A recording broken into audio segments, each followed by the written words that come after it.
Ogana Kavadari no nabo Kavada Ogana ma Kavadari no nabo Kavada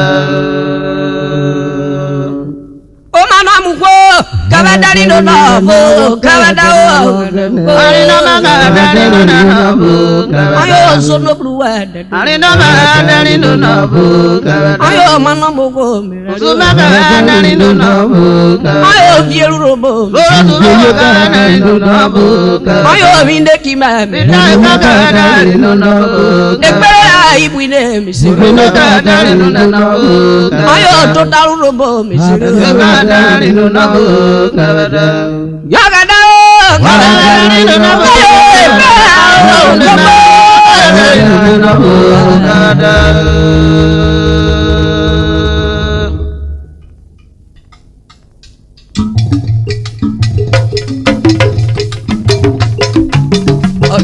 Dia go down ya no area eri meta koke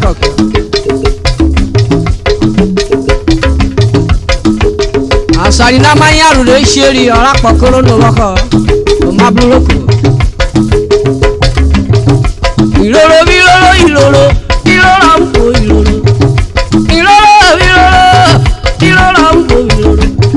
eya karo wa lo so shakura we roba di pa be mura kona o ilolo wa do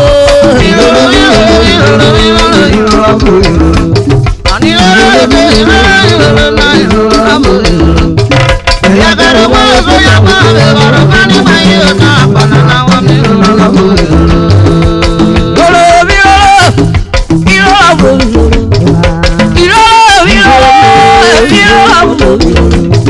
Yakaro walo to chapula we oro mani pa be bula kolando ilolo wado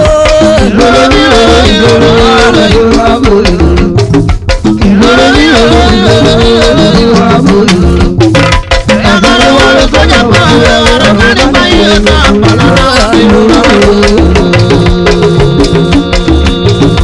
Yo dia yo mari koko bi onya beja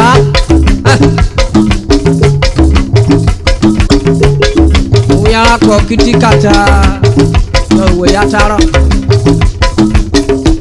Oya pa be o veri oya pa be Yari riri o ina komu na ro paru we wi ane no ma oya pa be kwa Oya pa be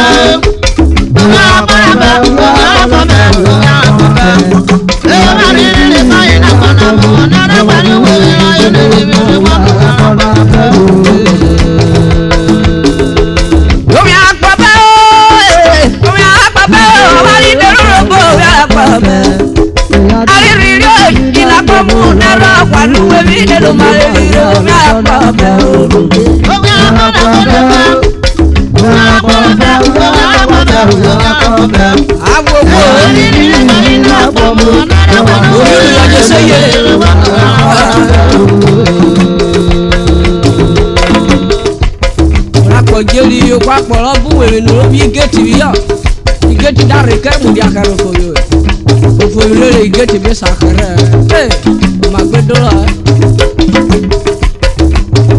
ya ri ina ko mu na ro kwa ruwe bi o ile do ma yo ya pa be o bi gbe ma lo ya gbo be jagwa tu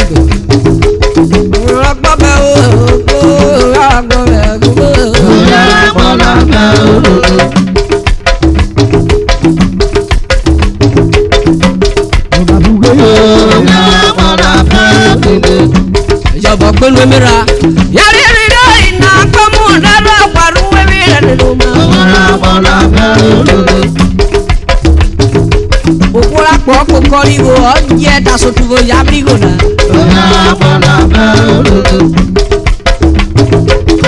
aja o abro to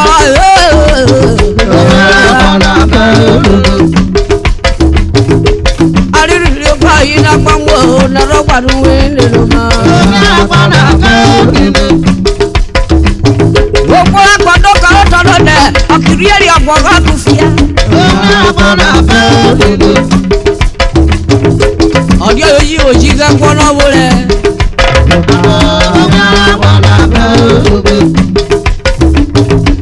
Gbogbo apá kò kárí go, òbòrò bẹ́ ya bẹ́ bá ọ̀bẹ kúri o. Ọ̀dà dòkè ó tọ̀ fún kóbi yẹ̀rù yá ló fẹ́ lò. Sọ́tò bọ̀dẹ́rì ò sàrí ẹ̀rẹ̀ ṣe sàrí kóbi o, àríyẹ́rẹ́ rẹ̀.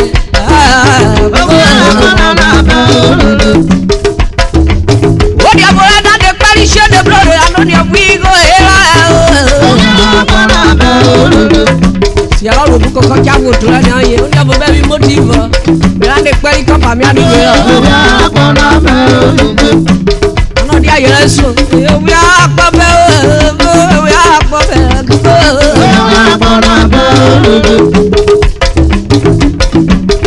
Uru le da le keri boko sha re.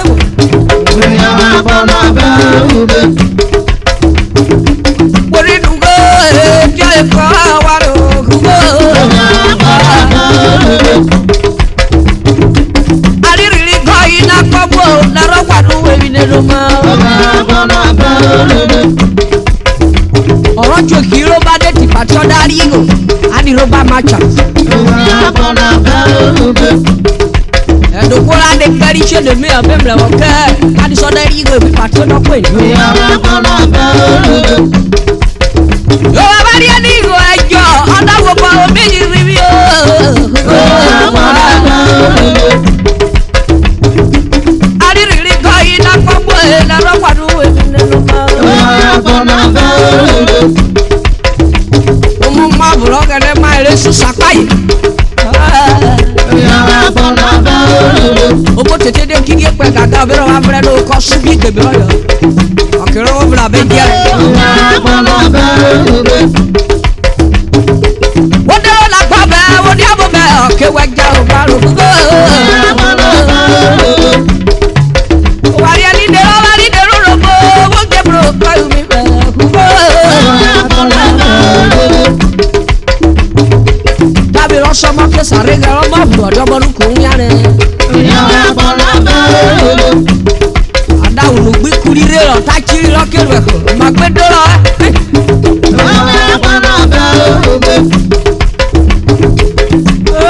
Adéwọ́wé lápọ̀ àpọ̀ ẹ̀wà ẹ̀ bí dé.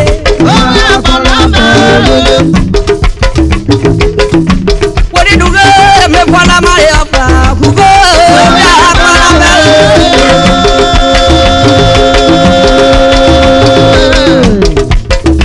pọ̀rọ̀ lu òkìrì yàwọn abẹ́nàjò dẹ̀ lọ́kẹ̀jẹ̀ rẹ̀ gbẹ́.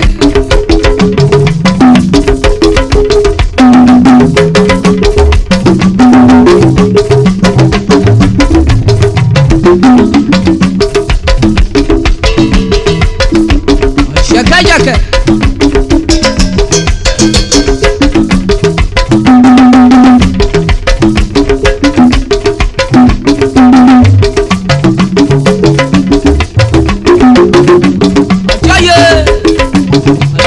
Gba me kadi ole fere ejo se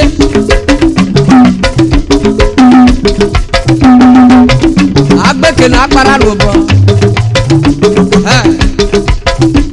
da yo mari koko bro ya yo bi wero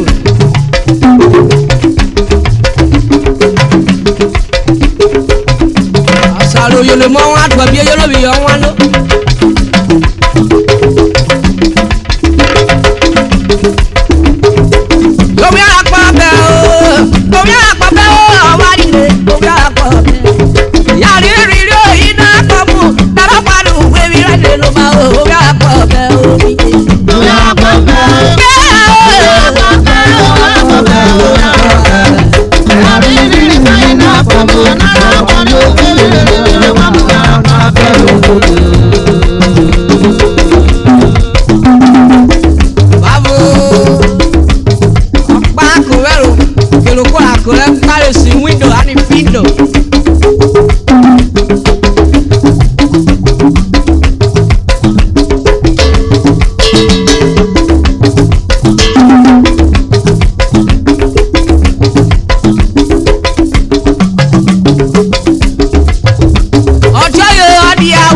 Sokore bare dedi okwo devil oda murko eju ko sho dube rawo lo ngo de kama se devil mejere mlere suwo mlere meniyere wa koto go do mo mi o mi yori ejiro yo do mo mi o oda ejiro rinda de yo mi ka wa dia bo mo be wa para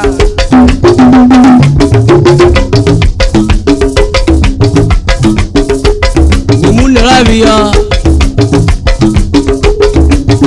Roro pebu ga de o ga re pe Roro pebu ga de o ga re pe Emu fo ma kama oni ro ya ma de kuiye Emu shiro kama oni ro ya ma de kuiye Idi ro gori o roro mo de kama o roro ga de o ga re pe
Ariye modoki umude komo igwe jorobeje kikubiye Vera kelari yomro kota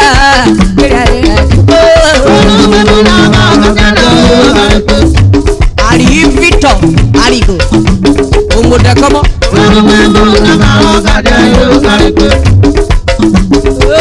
Urobo bi Nigeria de kubiye Vegara kelari yomro kota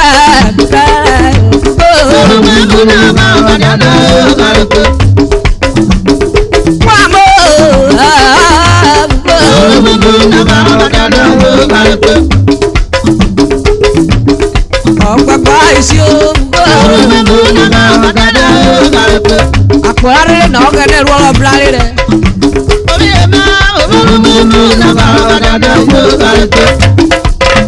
Ore kwale de blisani peleji so na kokwa Are wa foto robo ano nete yebia jo kokwa mlere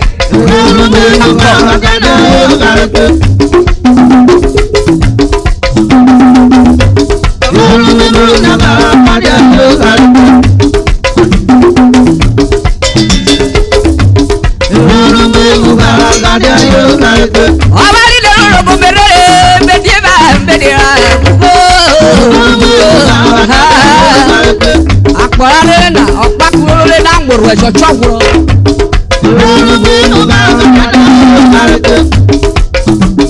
Adị ọbụgụ ọka ọrụ oge dị Weturu kwuru mụda ebuku awa ọbụrụ wetiri mụba Awụdere awa mụda urugbo eji ka enyodo awa na akwa ya mere awa Kwuru chere muri ya mama emu Dedi o problem kamoro dari amago. Mi takwe na re.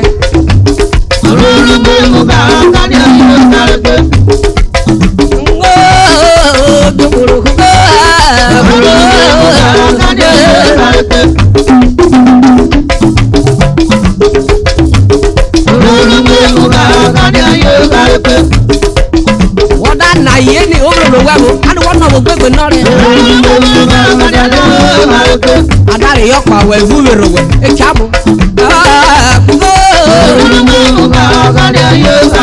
Lórí kò tá ìrìnà rẹ̀ á ní sùn òbúgún lúrò náà.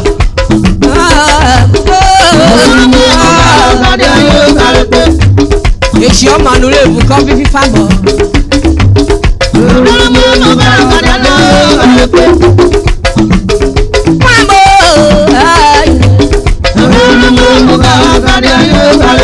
Yóò bí kẹ́ wọ Mr. Wilson Alfred. Àbúrò túnbẹ̀ dọ́rin. Ọmọ mi ẹrú kórè ọmọ àbúrò.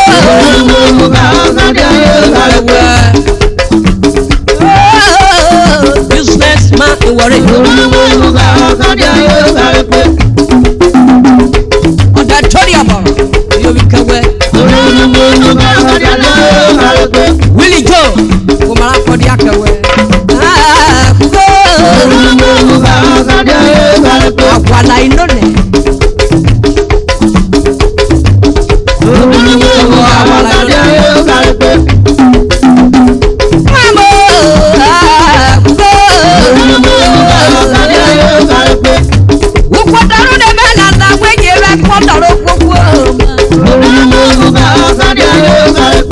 Ọ̀ṣàrí Yorùbá dàpọ̀ ló tọ́ ọ̀ṣàrí ó wáyọ̀ bù sí olórogún rẹ̀. Jadi aye wede pasagwe kero maru kishi ni kire jo choyo.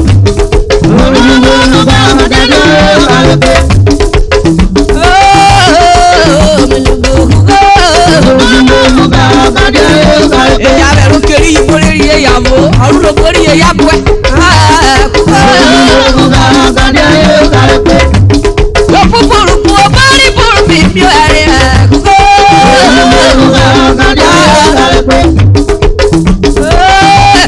Cuánta marea paquito.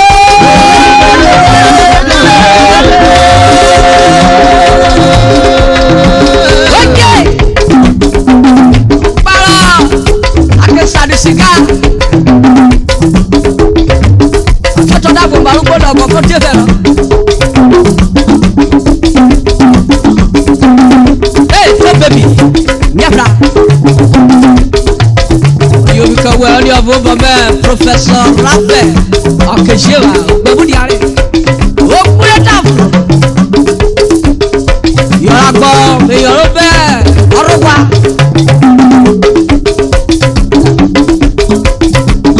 ame kwadu double ri abe John White yo tuta be wa agbara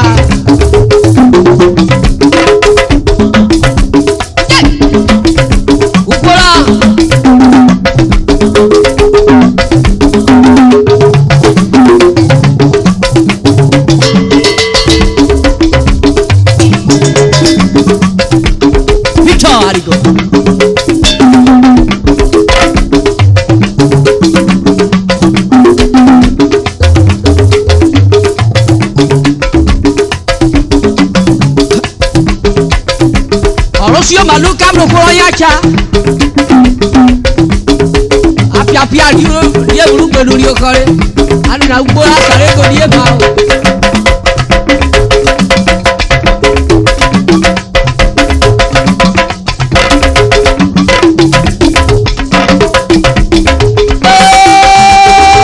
ande kiri kari rodo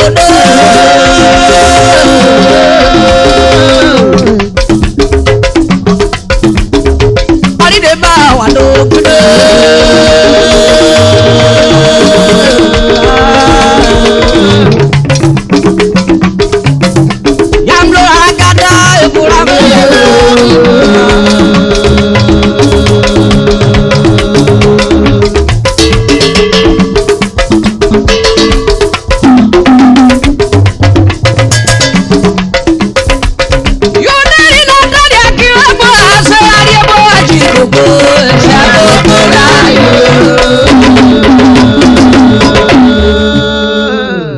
Subscribe to our YouTube channel for more Odu Robo songs updates and also share it to all Robos worldwide.